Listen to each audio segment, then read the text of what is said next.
Sir पहुंच चुके हैं और हम जानने का कोशिश दादा आगे चल आगे आगे चले आइए। सरकार की उदासीनता है। सरकार राज्य के लोगों की सुरक्षा, राज्य के लोगों की कार्य के लिए गंभीर नहीं है। उनकी गंभीरता ना होने के कारण ही आज इस प्रकार के मामले सामने आ रहे हैं कि अब 10वीं के बच्चों का भी पेपर लीक हो रहा है।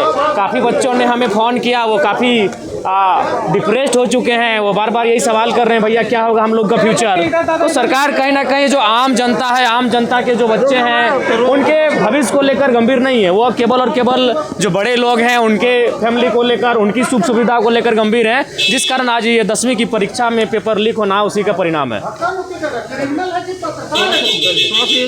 क्या कहेंगे आज से सत्र की शुरुआत है? जी आशा तो यही करेंगे कि जिन वादों के साथ सरकार बनी है और जिन मुद्दों का आज इस राज्य की जनता बेसब्री से इंतजार कर रही है समाधान होने का, राज्य की जनता जिन विषयों को चाहती है कि इनके समाधान होने से हमारा बेहतर भविष्य हो सके, हम चाहेंगे कि बजट उस अनुकूल पारित हो।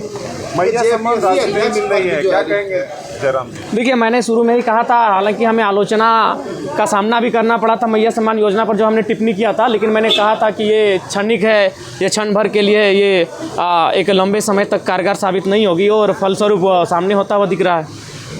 जो रोजगार है या फिर जो सहायता राशि मिलनी थी, वो उसका क्या मुद्दा उठाएंगे आप सदन में? निसंदेह सदन लंबा है और कोई ऐसे मुद्दे नहीं है जो छूटेंगे।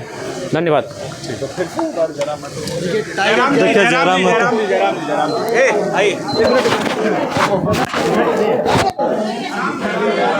और बल ले लीजिए। शामिल हो रहे हैं, क्या प्लानिंग है, क्या रूपरेखा सोच कर आए हैं? बहुत सारे विषय हैं जिनको सोच कर आए हैं, जो राज्य स्तरीय हैं, कोयलांचल स्तरीय हैं, जिला स्तरीय हैं, और जैसे ही हमें अवसर मिलेगा उन विषयों पर वार्तालाप होगी, उन विषयों पर चर्चा होगी और उन समस्याओं का निदान करने के लिए सरकार पर प्रेशर बनेगा। पेपर लीक का मामला किस तरीके से? देखिए करिश्मा जी, पेपर लीक का मामला बिल्कुल जघन्य अपराध है।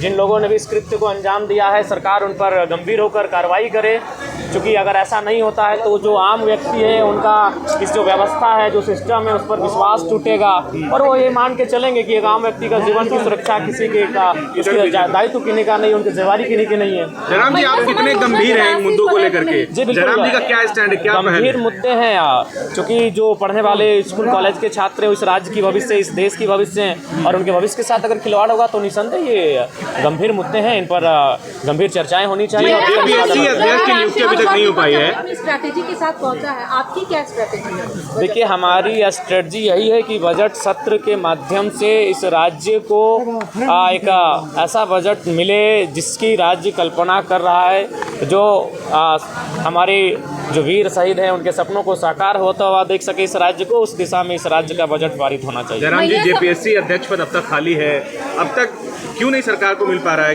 देखिए, इसके पीछे कोई कारण होगा, जो कोई विशेष कारण होगा। आशा करते हैं कि सदन जब चलेगा तो जेपीएससी अध्यक्ष की भरपाई की मांग उठेगी सदन में। लेकिन जो युवा वो कह रहे हैं कि जयराम जी अब इन मुद्दों पर बहुत सुस्त हो गए हैं। देखिए, सुस्त का सवाल नहीं, हमारा अगर धनबाद पड़ता है, आंदोलन रांची में होता है, इसीलिए देखिए आंदोलन में जब भी हुआ है तो रांची को हम लोग अपने रांची के साथियों के हवाले छोड़े कि यहाँ के आंदोलन को देखभाल करेंगे, उपस्थिति देंगे और उनको उनका सहयोग करेंगे। मैया सम्मान योजना की राशि जो है वो नहीं मिल पा रही है लाभुकों के। देखिए आप बिल्कुल, और शायद सुनने में आया कि बैंक का भी हस्तांतरण किया गया है, किसी दूसरे बैंक में इसे शिफ्ट किया गया है। उसके भी बहुत सारे कुछ ना कुछ कह सकते हैं, कुछ ऐसी घटनाएं विषय हैं उनका कहीं ना कहीं मैंने पहले भी कहा था कि ये योजनाएं लंबे समय तक नहीं चलेंगी और फलस्वरूप वो होता हुआ दिख रहा है। मैंने पहले भी इसका सजेशन दिया था। जयराम जी, फिर एक बार आप चर्चा में आ गए हैं। पिछला जब आप विशेष सत्र चल रहा था तो आपने मंच कहा था कि मैं टीए दिए नहीं लूंगा। मैंने ये कहा था, आप एक बार फिर आप कंट्रोवर्सी में आ गए हैं। अपने आलोचकों को क्या जवाब देंगे? आलोचकों के लिए आप टीए दिए के लिए स्कॉर्पियो ले हम फिर आ कह रहे हैं, हम नहीं, पहले मेरी बात सुनिए। हाँ बोलिए, बिल्कुल बोलिए। उस दिन दिन भर मैया सम्मान योजना पे चर्चा हुआ था। जी जी। उसके बाद मैंने कहा कि आप लोग 2500 रुपये का इतना महिमा मंडन कर रहे हैं और आप लोग 2 लाख की सैलरी ले रहे हैं, लाख रुपए का टीए डीए ले रहे हैं और आप 2500 रुपया दे के महिमा मंडन कर रहे हैं, तो आप एक काम कीजिए, आप भी अपना जो जीवन है उसे सरल बनाइए। ही आम जनता की तरह। तो मैंने ये कहा था, आज भी हम रिपीट कर रहे हैं इस बात को, जिस दिन इस पर बहाल होगी उस पर पहला हस्ताक्षर जयराम महतो होगा। जिस दिन ये पहल होगी कि एक विधायक की सैलरी 3rd 4th ग्रेड के जो कर्मचारी हैं उनके समान होगी, 40,000, 50,000, 60,000, पहला हस्ताक्षर मेरा होगा। जिस दिन ये पहल होगी उसमें पहला समर्थन ही मेरा रहेगा। अच्छा, आप खाली पैर आए हैं, मैं देख रही हूँ आप खाली पैर आए हैं। हाँ, वचन है तो वचन को निभाना पड़ेगा, वचन वचन है। ठीक है। गाड़ी खरीदने पर सवाल उठाए जा रहे हैं। स्कॉर्पियो देखिए, मैंने फिर कहा मैं आवास भी लेने जा रहा हूँ, लेकिन मेरा तर्क जान लीजिए, मैं आवास भी लूँगा क्योंकि मैं किसी वीआईपी के भरोसे अपना सुख सुविधा क्यों छोड़ूंगा। मेरी राज्य की जनता गरीब है, लाचार है, बेबस है, यहाँ के छात्र प्रताड़ित हैं, परेशान है। तो जो सुविधा मुझे सरकार से मिलेगी मैं वो सुविधा लूँगा और उन्हें मैं रॉबिन हुड के तर्ज पर जनता को दूंगा। बिल्कुल, मैं आवास की भी सुविधा लूंगा। नहीं, हम नहीं लेते, लेकिन उस सुविधा का अगर हम आवास नहीं लेते, वो आवास कोई ना कोई सरकार का आदमी रख लेगा, कोई वीआईपी पर्सन रख लेगा। देखिए रहे मंत्री लोग 2-2 जगह का रखे हैं, पुराना आवास भी रखे हैं और नया आवास भी रखे हैं। जो विधायक हार के गए वो आवास नहीं छोड़ रहे हैं। तो मेरा कहना है कि जो आवास मुझे अलॉटमेंट होगा वो किसी वीआईपी पर्सन क्यों होगा, इसलिए मैं वो आवास लूंगा। बिल्कुल आज मीडिया के सामने कह रहा हूँ, और वो मैं अपने क्षेत्र से आने वाले 10-15 विद्यार्थियों को अलॉटमेंट कर दूंगा। वो रहेंगे, पढ़ाई करेंगे। नहीं, मुकर नहीं रहे, ये मुकरना नहीं कहते। नहीं, आपने बड़ी बात कही कि आप विद्यार्थियों को हाँ, अलॉट कर देंगे। बिल्कुल आप अमल करेंगे इस पर? बिल्कुल अमल करेंगे।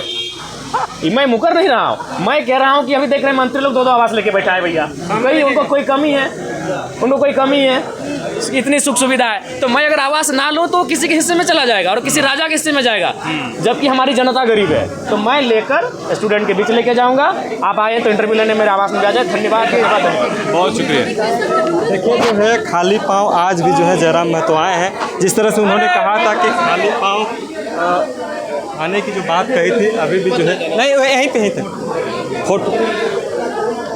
देखिए, आज भी जो है खाली पाँव ही सदन के अंदर घुसे हैं। बंद करिए। कार जोहार, अभी हम झारखंड विधानसभा परिसर में हैं और जिस तरह से जो है आज झारखंड विधानसभा का बजट सत्र जो है चलने वाला है, आज ही से स्टार्ट है।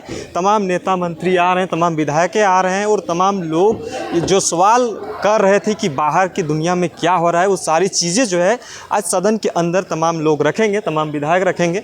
और बहुत जल्द जो है यहाँ पे तमाम लोग भी आ रहे हैं, जयराम महतो भी आ रहे हैं। उनको विजुअल को हम आप तक दिखाने की कोशिश कर रहे हैं कि जयराम महतो बाहर में जिस तरह से जो है क्रियाकलापें अपनाता है, क्या सदन के अंदर जब जाते हैं तो क्या क्रियाकलापें अपना रहा है, देखिए पहले।